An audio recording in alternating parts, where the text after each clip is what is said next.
Bismillahirrahmanirrahim. Assalamualaikum warahmatullahi wabarakatuh. Kembali lagi di seri metode penelitian. Kali ini di meeting 7, saya akan membahas tentang instrumen. Di pertemuan-pertemuan sebelumnya, kita sedikit sudah membahas, menyinggung tentang penggunaan instrumen pada pembahasan pengumpulan data atau data collection. Nah, sekarang saya secara khusus akan membahas, mengkaji dan mendiskusikan atau membagi bagaimana atau seperti apa atau apa saja yang bisa kita jadikan sebagai instrumen dalam penelitian. Nah, baik sebelum kita masuk ke pembahasan instrumen satu-satu, saya akan uh, munculkan dulu kenapa instrumen ini sangat penting. Instrumen ini menjadi vital dalam proses penelitian karena instrumen ini adalah alat yang digunakan untuk mengungkap atau mendapatkan data yang kita butuhkan dalam proses penelitian. Jadi baik buruknya data, baik buruknya jawaban, baik buruknya hasil penelitian kita itu sangat bergantung pada instrumen yang kita gunakan, alat apa yang kita gunakan. Contoh kalau misalnya kita kalau mau mencari sampel, misalnya kalau ingin menggali tanah, kita benar-benar harus menemukan alat yang tepat agar galian yang kita peroleh itu diperoleh dengan baik. Contoh misalnya kita menggali tanah tapi kita menggunakan sendok. Dan tanahnya bisa diperoleh, tetapi jumlahnya mungkin relatif sedikit. Atau kalaupun banyak, lebih capek digunakan karena tidak sesuai alat dengan kebutuhan yang kita miliki. Jadi instrumen ini memiliki peranan yang sangat besar dalam penentuan kualitas data atau hasil penelitian kita. Atau contoh lagi, instrumennya benar, tetapi alatnya rusak, instrumennya rusak, dalam tanda kutip cacat. Misalnya, kita mau mengukur suhu tubuh, ada seorang pasien datang ke dokter, kemudian dokter itu menggunakan alat termogan, misalnya alat pengukur suhu tubuh atau termometer, tetapi alat termometernya tersebut rusak misalnya. Alatnya sudah benar, tapi rusak atau tidak berfungsi dengan baik. Ketika dimunculkan, muncul angka, atau ketika muncul hasil, atau ketika muncul data dari alat tersebut, maka datanya tersebut tidak bisa kita jadikan sebagai patokan karena alatnya mungkin rusak. Maka kemungkinan besar data yang dikeluarkan pun adalah data yang rusak atau cacat. Oleh sebab itu, kita harus benar-benar hati-hati memilih dan menggunakan instrumen yang baik dan tepat untuk penelitian yang akan kita lakukan. Nah, di sini saya akan memunculkan sebagian kecil, sebetulnya ada beberapa banyak jenis instrumen yang bisa kita pilih, tetapi yang umum digunakan dalam penelitian pendidikan. Umum, yang saya bilang umum karena secara biasanya para peneliti di bidang pendidikan itu lebih sering menggunakan instrumen-instrumen ini. Yang pertama adalah tes, ya. Ini yang mungkin bisa dijadikan sebagai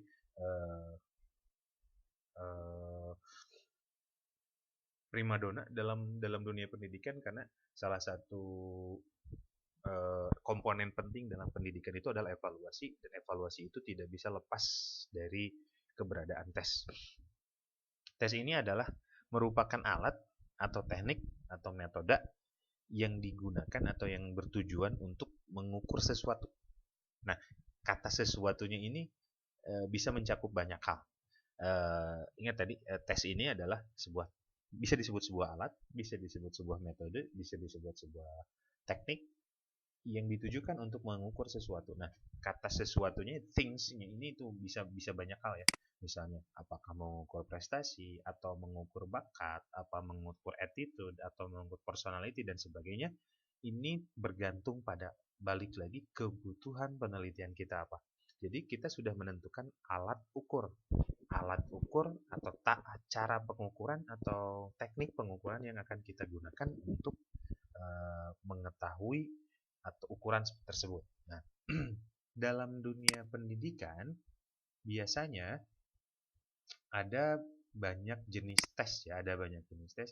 Saya ambil yang berdasarkan peruntukan tes-tes tersebut. Pertama ada proficiency test. Kalau dalam dunia bahasa itu ada ya, biasanya kita diukur kemampuan dalam sebuah bahasa. Misalnya ada TOEFL, ada IELTS, ada TOEIC. Nah, angka tes-tes ini akan digunakan untuk memunculkan angka atau standar atau ukuran yang menjadi patokan kemampuan kebahasaan kita. Uh, jadi tes ini memunculkan apakah kita itu dianggap sudah proficient atau belum, apakah kita sudah cakap atau belum di bidang tersebut. Nah, ini yang pertama ya, yang jenisnya adalah mengukur kemampuan yang sudah kita miliki dalam sebuah bahasa. Ada juga yang dinamakan diagnostic test. Diagnostic test ini biasanya digunakan untuk mendiagnosa atau mengukur atau mengetahui kemampuan atau keadaan seseorang.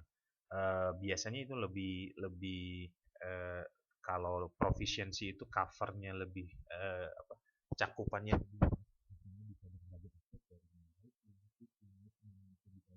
digabung. Kalau diagnostic test itu biasanya lebih spesifik ke profisiensi tertentu atau ke aspek-aspek tertentu. Kemudian ada placement test. Placement test ini digunakan untuk kita bilang menempatkan seseorang pada porsi yang seharusnya. Misalnya, apakah dia levelnya sudah pada level intermediate atau beginner ataupun pada level expert dan sebagainya. Kita bisa gunakan placement test ya.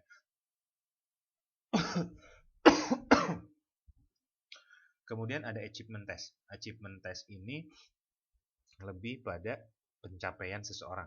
Tes untuk mengukur sejauh mana dia sudah mencapai, dia sudah memperoleh apa yang sudah diberikan. Nah, biasanya di achievement test ini misalnya kayak kita misalnya ada UTS, ada UAS, itu merupakan bagian dari achievement test karena kita mengukur apa yang sudah diperoleh, apa yang sudah diselesaikan oleh siswa dari program tersebut. Kemudian ada jenis yang kelima yaitu aptitude test. Aptitude test itu lebih pada tes bakat untuk mengukur kemampuan seseorang kira-kira dia akan berada pada sampai titik mana. Biasanya tes potensi ya, kita sebutnya tes potensi atau TPA, tes potensi akademik. Ini kita lihat apakah dia itu future prediction-nya kayak gimana, prediksi untuk masa yang akan datangnya seperti apa. Nah, dari jenis-jenis ini yang ada berbagai jenis yang lain, tapi pada dasarnya tes ini adalah tadi berprinsip pada ukuran standar seseorang tentang sesuatu ketika kita ingin memunculkan data dari tes tersebut, dari hasil tes tersebut. Nah, yang kedua dari instrumen yang biasanya digunakan adalah observasi. Nah, ini lebih lebih kontekstual. Kalau observasi lebih kontekstual. Kalau tes itu bisa tidak kontekstual, artinya tidak harus di tempat orang tersebut. Kadang misalnya kita belajar di mana, tesnya di mana. Jadi pengambilan datanya tidak harus selalu di tempat partisipan atau subjek penelitian berada. Tetapi kalau observations atau observasi atau pengamatan itu sifatnya lebih in situ, lebih kontekstual, lebih harus di situasi yang sebenarnya, lebih pada di mana kita ingin memperoleh informasi tersebut. Nah, di sini disebutkan yang namanya observasi itu tidak hanya sebatas melihat saja, tetapi melihat dan biasanya secara sistematik dan mencatat hal-hal yang dianggap penting, baik itu tentang orang, kejadian, tingkah laku, setting, artefak rutin dan sebagainya. Ini ada hal yang penting, mengamati dan mencatat. Nah, mencatat ini adalah hal-hal yang penting tentunya. Pengamatannya pun, cara melihatnya pun kita harus benar-benar sudah memiliki tujuan apa yang ingin kita amati, tidak hanya semata-mata melihat sesuatu kemudian bingung ini apa yang harus kita catat dan harus kita lihat. Kemudian yang sangat mencolok dari observations ini adalah kemampuan data observasi, coba saya perbesar, dari observasi ini adalah memungkinkan si peneliti untuk memperoleh data yang first hand. Ya, first hand itu tangan pertama, artinya benar-benar baru, benar-benar fresh, benar-benar asli, bukan data pinjaman atau bukan data ngambil dari orang lain, tapi benar-benar data yang dimunculkan oleh sendiri, live, langsung, kemudian in situ. Jadi diperoleh di tempat kejadian tersebut, di tempat orang tersebut, di tempat fenomena tersebut terjadi. Ini bukan data yang artinya reported, ya, reported itu katanya, kata orang lain, katanya, tetapi ini lebih kita amati langsung. Jadi ini distinktif, ya, sangat-sangat distinktif. Yang lain itu bisa sifatnya itu data bukan di tempat asli. Misalnya interview, kita bertanya terhadap seseorang tentang kesehariannya dia, tentang perilaku seharinya dia. Tetapi kita tidak melihat secara langsung apa yang dia lakukan. Kita hanya mendengarkan apa yang menurut dia sering lakukan dalam kesehariannya. Itu sangat berbeda dengan data yang lain, dengan jenis data yang lain. Meskipun tadi kayak misalnya dengan tes, baik nanti dengan interview, observasi memiliki keunikan di sini. Jadi memperoleh datanya itu benar-benar fresh, live, langsung, dan benar-benar data yang sifatnya bukan dari katanya atau dari orang lain. Benar-benar kita amati langsung di tempat kejadiannya. Kemudian ini lebih menarik, ya, lebih kuat karena peneliti bisa memperoleh data secara otentik. Artinya tanpa meminjam informasi dari orang lain. Benar-benar otentik diperoleh dari tempat kejadian. Nah, berdasarkan jenisnya, nah sekarang kita amati berdasarkan jenisnya, ada 4 jenis observer atau pengamat. Jadi observation adalah alatnya, observer adalah orangnya. Orang yang menggunakan observation itu disebutnya observer. Nah, pertama yang disebutnya complete participant. Complete participant ini adalah dia menjadi bagian kelompok yang sedang diamati, menjadi bagian nyata atau bagian anggota kelompok tersebut. Disebutnya member, benar-benar member, benar-benar bagian dari kalau kita misalnya meneliti kasus misalnya geng motor misalnya, maka si complete participant ini haruslah orang dari insider, dari orang dalam, seorang geng motor yang melakukan pengamatan. Nah, tetapi ada keharusan bahwa keberadaannya dia tidak boleh diketahui bahwa dia sedang meneliti. Conceal his or her role as an observer. Dia benar-benar harus menyembunyikan status dia sebagai observer. Tetapi dia memiliki pengetahuan yang mendalam karena dia berada sebagai insider, orang dalam situasi yang sedang diamati. Jadi ini disebut dengan complete participant. Observer tapi tersembunyi. Observernya tersembunyi dan dia benar-benar seolah-olah dia itu hanya seorang partisipan saja. Kemudian yang kedua,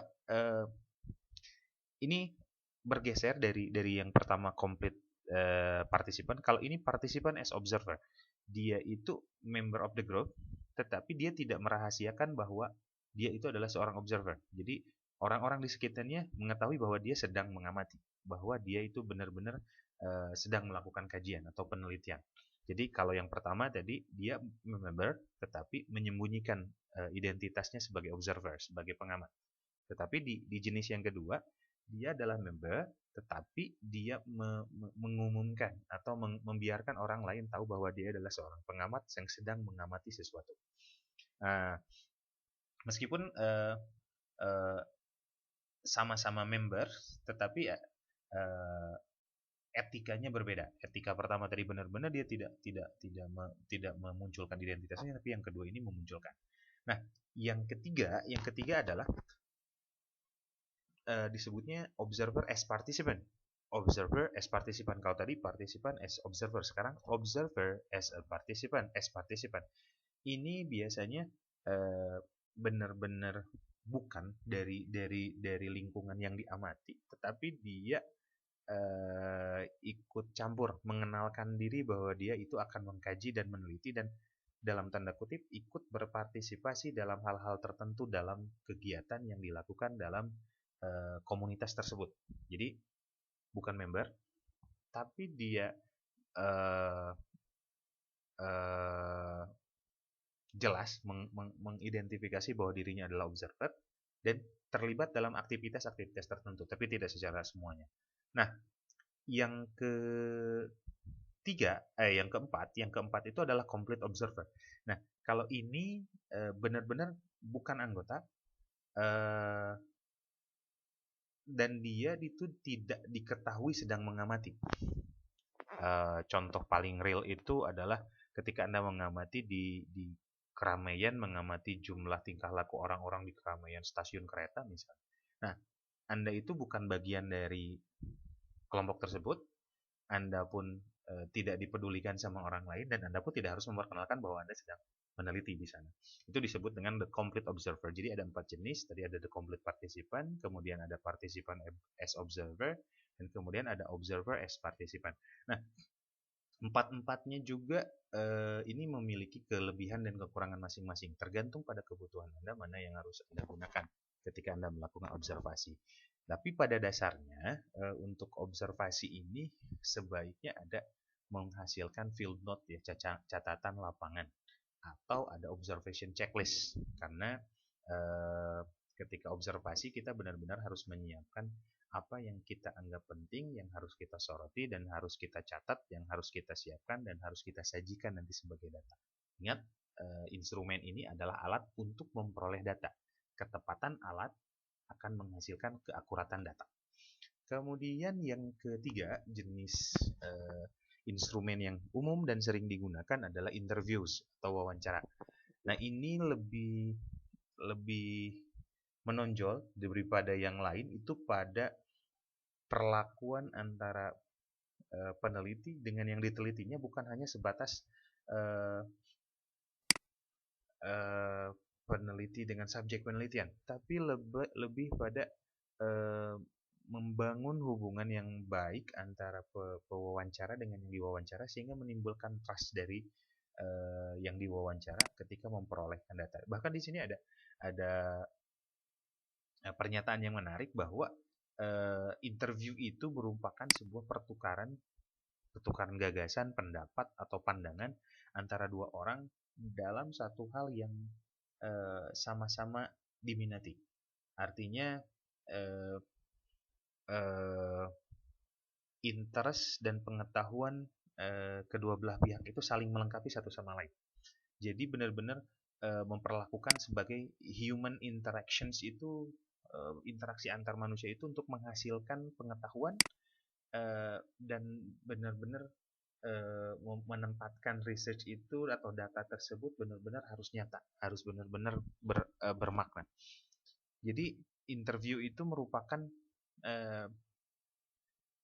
sebuah interpersonal atau disebutnya pertemuan interpersonal ya, antar personal antara satu orang dengan orang lain secara sosial, tidak hanya sebatas pengumpulan data. Jadi ketika dalam penelitian menggunakan interview harus benar-benar secara natural. Tidak bisa kita menggunakan interview seolah-olah kita menginterogasi. Jadi data yang baik, ingat penelitian yang baik itu adalah penelitian yang dimulai dengan curiosity atau keingintahuan sang peneliti. Nah, curiosity ini akan dimunculkan dengan baik, terrepresentasi dengan baik ketika ketika misalnya kita melakukan wawancara, jika benar-benar kita pertanyaannya sifatnya benar-benar ingin mengkaji dan menanyakan, maka pertanyaan yang muncul pun akan pertanyaan yang genuine, pertanyaan yang benar-benar tulus, tidak pertanyaan yang dibuat-buat. Benar-benar pertanyaan yang ingin mengetahui dan bertukar pandangan tentang apa yang sedang dibicarakan. Benar-benar memanusiakan manusia, bahwa proses pertukaran informasi ini harus benar-benar terjadi secara natural, terjadi secara genuine, tidak sesuatu yang dibuat-buat. Itu interview. Jenis-jenisnya banyak, ada yang mungkin ada yang structured interview itu kita sudah menyiapkan daftar pertanyaannya, tapi daftar pertanyaan itu tidak rigid ya. Kita benar-benar merumuskan itu karena benar-benar inilah yang ingin saya ketahui. Inilah yang benar-benar ingin saya kaji. Inilah yang benar-benar ingin saya tanyakan. Itu dinamakan structured interview. Peneliti menyiapkan dulu pertanyaan yang ingin diajukan. Kemudian ada yang unstructured. Unstructured itu relatif lebih impromptu, lebih benar-benar spontan, tetapi tetap berbasiskan pada keingintahuan dari peneliti dengan baik. Yang ketiga ada jenisnya semi-structured. Semi-structured itu pertanyaannya disiapkan dulu, tetapi pada pelaksanaannya ada kemungkinan terjadi impromptu atau pertanyaan-pertanyaan susulan yang tidak direncanakan sebelumnya, tetapi benar-benar digunakan untuk mengkaji atau menggali data yang ingin diinginkan oleh peneliti. Jadi berdasarkan jenis ada 3 ya, ada yang structured, unstructured, dan semi-structured. Kemudian yang keempat adalah questionnaires. Questionnaires atau kita sering menyebutnya angket ya dalam bahasa Indonesia. Sebetulnya enggak, questionnaires ini pada prinsipnya saya sebutkan interview yang tertulis. Nantinya tidak beda jauh dengan interview. Memang interview tapi dalam bentuk tertulis. Kenapa disebut angket? Karena keistimewaannya adalah peneliti tidak harus selalu face to face langsung berhadapan dengan yang diteliti. Artinya kita punya pertanyaan, kita tuliskan pertanyaannya, kita kirimkan pertanyaannya, dan orang tersebut menjawab misalnya dengan tulisannya dia. Itu seolah-olah kita berwawancara tapi tanpa harus hadir pada saat wawancaranya. Bisa terjadi kapanpun, dimanapun. Artinya tidak harus selalu face to face. Jadi ketika face to face tidak mungkin dilakukan, biasanya kita menggunakan questionnaires. Jadi ini adalah alat yang terdiri dari pertanyaan pasti untuk mengumpulkan jawaban, dan disebut sebagai written interview yang ditulis, pertanyaan wawancara yang ditulis. Ini punya kelebihan karena kalau interview tadi kelebihannya adalah dia membangun hubungan yang baik antara yang diteliti dengan yang peneliti dan dengan yang diteliti. Tapi kalau questionnaires ini adalah jangkauannya, kelebihannya adalah jangkauan. Kita bayangkan kalau mau wawancara 10 orang pasti sudah capek. Karena kalau 1 orang 1 jam misalnya, maka kita harus, kalau ada 10 orang ada kemungkinan kita harus mewawancara kurang lebih 10 jam. 10 jam atau seharian penuh. Tetapi kalau questionnaires dengan penggunaan angket, kita ingin mewawancara misalnya 20 orang, tapi dengan pertanyaan yang relatif terstruktur sama misalnya.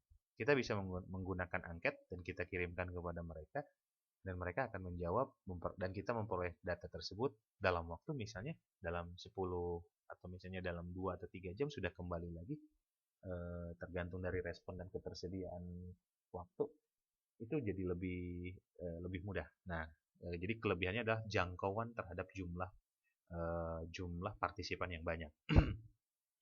Data bisa kita bisa bayangkan kalau kita ingin mencari informasi dari sekian ratus orang, rasanya akan sulit dengan interview, maka interview ini bisa kita tuliskan untuk disebut menjadi questionnaires. Nah, jadi kalau interview itu ada yang harus oral dan harus face to face, ini tidak harus. Nah, jenis-jenis questionnaires, dan ini berarti jenis-jenis interview yang bisa dituliskan, itu ada yang sifatnya open ended, jadi jawabannya itu tidak harus kita set dulu, jadi terbuka benar-benar apa yang kita tanyakan itu respondennya itu akan menjawab sebebas-bebasnya. Jadi kalau misalnya saya bertanya, apa pendapat Anda tentang A, maka dia akan menjawab sesuai dengan apa yang dia inginkan. Itu disebut open ended. Tapi kalau close ended itu seolah-olah jawabannya sudah kita arahkan. Misalnya ada multiple choice. Bagaimana misalnya kita memberikan pilihan kepada mereka. Di antara pilihan tersebut mana yang Anda anggap bla bla bla bla, A, B, C, D. Nah, A, B, C, D ini kita sebut dengan close ended karena kita sudah menentukan jawabannya, tidak terbuka lagi. Ada yang dikotomus itu misalnya kayak seperti memilih apakah Anda memilih laki-laki atau perempuan. Nah, itu dikotomus. Ada yang multiple choice, ada yang diurutkan rank ordering seperti Coba urutkan dari 1 sampai 10 mana yang terbaik sampai yang terburuk.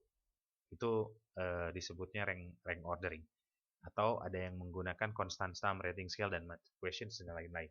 Ini jenisnya banyak, jenisnya berbeda-beda. Jadi yang namanya questionnaires itu tidak hanya sebatas pada agree, disagree, strongly agree, dan seterusnya. Itu hanya bagian kecil atau hanya disebutnya uh,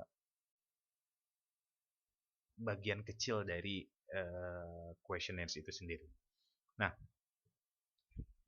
dari itu 4 yang umum digunakan ya, 4 yang umum digunakan dalam penelitian baik kualitatif ataupun kuantitatif. Terserah Anda mau menggunakan instrumen yang mana. Nah, ada jenis yang lain yang 4 tadi cenderung menghasilkan data primer. Artinya data primer itu data yang diperoleh oleh peneliti sebagai eh, data yang diperoleh langsung dari tempat penelitian. Data yang diperoleh langsung dari target penelitian. Tidak lewat dulu diteliti oleh orang lain kemudian diperoleh datanya. Nah, ada juga data yang sifatnya secondary ya. Secondary itu datanya data sekunder. Data yang sudah ada kita jadikan sebagai bahan penelitian. Misalnya ada data hasil survei dari BPS Badan Pusat Statistik misalnya, sudah muncul datanya, kita tidak mengambil data tersebut, kita tidak terlibat menyusun instrumennya, kita tidak terlibat dalam proses pengambilan datanya, tetapi kita menggunakan datanya. Itu yang disebut dengan data sekunder. Atau misalnya, contoh lagi yang lain, kita mau meneliti tentang prestasi siswa di sekolah, dan prestasi mereka sudah ada dalam bentuk nilai, raport, atau dalam nilai ulangan yang sudah disediakan oleh gurunya, sudah diambil oleh gurunya. Nah, dan kita tidak terlibat dalam proses pengambilan datanya, tidak terlibat dalam proses perumusan instrumennya, tapi data tersebut sudah jadi dan akan kita gunakan. Atau misalnya ada data-data yang lain dari hasil report, dari hasil jurnal atau majalah atau sumber-sumber terpercaya yang kita gunakan sebagai bahan penelitian kita. Ada yang berbentuk dokumen, biasanya kebanyakan dalam bentuk dokumen ya. Nah, ini jatuhnya kita melakukan dokumen analisis, menganalisis dokumen yang sudah jadi. Nah, dokumen-dokumen sejarah, buku-buku sejarah, catatan-catatan sejarah. Nah, dalam pengambilan data sekunder berbeda dengan data primer. Kalau data primer yang tadi yang 4, kita terlibat dalam proses perumusan instrumennya, dalam pengambilan datanya, dalam pelaksanaan tesnya, dalam pengamatannya, misalnya dalam melakukan wawancara, itu disebut data primer. Kalau yang sekunder, kita tidak terlibat dalam pengambilan datanya, tapi kita menggunakan data yang sudah jadi. Nah, mana yang lebih aman untuk digunakan? Nah, oke, sebelumnya saya lupa tadi menjelaskan, data sekunder boleh digunakan, tetapi dengan catatan data tersebut bersumber dari sumber-sumber yang terpercaya, bukan dari sumber-sumber yang tidak dipercaya. Bisa sumber terpercaya itu misalnya dari ahli di bidang tertentu, ahli di bidang yang sedang Anda kaji, dari lembaga yang bisa dipertanggungjawabkan, dari sumber yang bisa dicek penulis atau keaslian dan sebagainya dan validitasnya.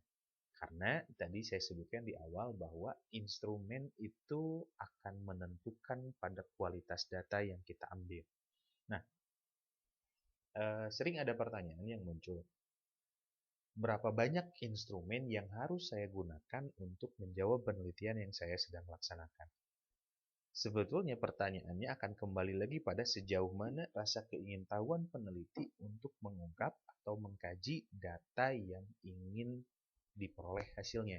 Kembali lagi pada sejauh mana tingkat kepenasaranan peneliti terhadap apa yang sedang dikajinya. Jadi apakah cukup misal begini, saya ibaratkan, saya analogikan sebagai dokter sebagai peneliti dan pasien itu sebagai subjek yang ditelitinya atau partisipannya. Misal, ketika subjek datang ke dokter, biasanya terjadi wawancara. Dokter akan bertanya, sakit apa yang dirasakan, keluhannya apa. Kita anggap itu adalah wawancara atau interview saja, bla bla bla bla bla bla, pasien menjawab ini itu, tetapi dokter seolah tidak percaya. Pasien disuruh untuk berbaring, kemudian dokter mengeluarkan alat pengukur tekanan darah, dokter mengeluarkan eh, eh, stetoskop, dan seterusnya. Akhirnya seolah-olah dia memunculkan angka-angka yang akan dijadikan sebagai basis, dan angka-angka itu perlakuan tersebut kita anggapkan sebagai tes atau observasi, mengamati langsung apa yang dirasakan oleh pasien. Nah, ketika sudah cukup di tatanan itu, maka dokter akan mengatakan, oh Anda sakit, kurang lebih ini A, B, C, D, ini yang harus dilakukan, ini obatnya. Tetapi ada kalanya bahwa dokter juga belum menemukan dengan adanya langkah interview dan observasi tadi atau tes tadi. Harus ada cek lab. Nah, cek lab ini tergantung pada keingintahuan si dokter untuk mengungkap apa yang sedang Anda alami. Nah, kembali lagi pada masalah instrumen. Berapa banyak instrumen yang harus dikeluarkan tergantung pada kebutuhan atau keingintahuan peneliti. Yang kedua adalah untuk memastikan kebenarannya sebaiknya ada minimal 2 instrumen yang digunakan. Karena itu disebut dengan triangulasi ya. Triangulasi artinya memastikan bahwa jawaban yang diperoleh dari instrumen A bisa diperkuat atau dibenarkan atau divalidkan atau disohihkan oleh instrumen yang lain. Ini memungkinkan bahwa jawaban yang diperoleh atau data yang diperoleh sangat kuat dalam proses penelitian. Dan hati-hati, kita harus benar-benar bisa menyesuaikan dengan jenis data atau informasi yang kita miliki. Jangan sampai kita menggunakan instrumennya eh, tidak cocok. Tidak cocok. Contoh misalnya, contoh sederhana saya ibaratkan misalnya, Anda ingin mengetahui misalnya persepsi eh, eh, penerapan pembelajaran online di sekolah dasar. Apakah cocok misalnya Anda menggunakan interview untuk bertanya langsung ke anak SD pendapat mereka tentang belajar online itu bagaimana dan bla bla bla bla. Sepertinya agak sulit ketika menggunakan wawancara untuk anak-anak SD karena eh, kemampuan berretorika atau menyampaikan informasi, berkomunikasi mereka relatif masih kurang untuk dijadikan sebagai data penelitian. Misalnya, kita rubah saja misalnya persepsi anak SD itu yang kita lakukan itu bukan dengan interview, tapi lebih dengan pengamatan atau kita lebih dengan menggunakan observasi langsung ke lapangan tentang bagaimana reaksi atau pendapat mereka atau tanggapan mereka terhadap pembelajaran online. Jadi pada prinsipnya instrumen data itu harus benar-benar disesuaikan. Jangan sampai kita menghasilkan data yang salah karena instrumen yang salah, atau jangan pula menggunakan memperoleh data dengan instrumen yang rusak. Artinya instrumen yang kita gunakan harus valid dan reliable. Harus benar-benar bisa terjamin bahwa dia akan mengeluarkan dan menghasilkan data yang benar-benar baik. Dan cara membuatnya kita sudah pernah bahas di pertemuan sebelumnya, bahwa instrumen itu bisa kita ambil dari orang lain. Artinya kita ambil dari ahli yang sudah menggunakan instrumen tersebut atau membuat instrumen tersebut. Kedua, kita bisa memodifikasi dari instrumen yang sudah ada, atau ketiga kita bisa mengembangkan sendiri instrumen yang akan kita gunakan. Uh, jadi tapi benar-benar harus hati-hati ketika mengadopsi ataupun mengadopsi, memodifikasi ataupun membuat sendiri instrumen ini. Karena tadi saya tekankan kembali, instrumen itu adalah bagian paling penting, bagian paling vital, bagian paling krusial ketika kita ingin mendapatkan data atau informasi untuk penelitian kita. Informasi ini akan menjadi basis, akan menjadi bukti, akan menjadi landasan yang akan kita gunakan untuk menjawab penelitian yang sedang kita laksanakan. Ada kemungkinan jika hasil sudah muncul tetapi instrumennya tidak valid atau tidak reliable atau tidak benar atau tidak baik, maka penelitian tersebut secara normatif dikatakan gagal karena instrumennya tidak menghasilkan data yang sesuai standar. Jadi hati-hati dengan pemilihan instrumen, bukan masalah hanya instrumen mana, tetapi bagaimana instrumen ini dibuat, seperti apa digunakannya, sudah baik atau tidaknya, itu instrumen sangat berpengaruh pada hasil penelitian yang kita lakukan. Mungkin itu saja yang bisa saya sampaikan untuk instrumen. Terima kasih banyak. Assalamualaikum warahmatullahi wabarakatuh.